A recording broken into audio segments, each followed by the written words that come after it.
A member of the team that took part in a fake mission to Mars said that losing internet access for 8 months was more frustrating than the personality clashes between team members. British astrobiologist Sam Paler, 28, said that no personal insults were levied at any member of the crew during the whole of the mission that ended on 17 September. But being without the internet created more difficulty than social conflict, since it meant problems took days instead of minutes to solve. I was very lucky to have a great crew. No isolated group can be immune to any arguments, but everyone did an amazing job of working through any issues we had, Paler said. We spent a lot of time talking about how to avoid conflict. Incredibly, not once did anyone use a personal insult. The group was very carefully selected to try and get a group that would work well together and get along, and we seem to have achieved that. The simulated mission was designed to understand psychological and social issues that may arise on a future mission to the Red Planet. During their time together on a high rocky plain below the summit of Mauna Loa in Hawaii, the crew members lived and worked as if they were on Mars, carrying out maintenance, conducting scientific studies and exercising. They relied on shelf-stable food and were denied all fresh fruit, meat or vegetables. Spacesuits had to be worn on excursions outside the dome, which were carried out in teams.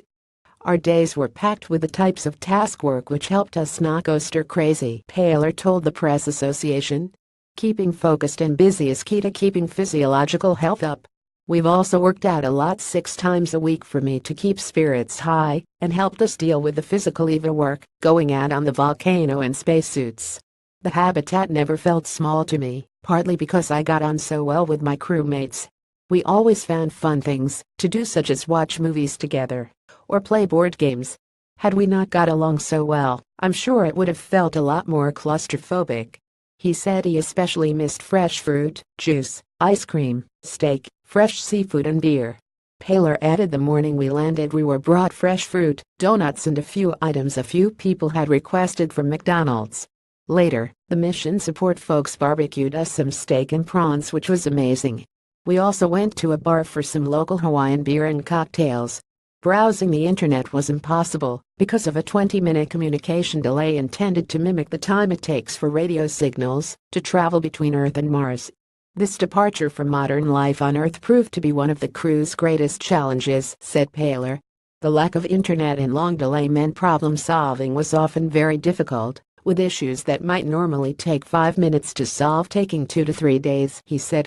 We also couldn't use social media or speak live to anyone back on Earth, and so communicated only through pre-recorded messages and emails. The crew were the only people we saw and spoke to for 8 months. Readjusting to normal life was a little strange, he admitted, adding that all the crew members were a bit nervous before leaving.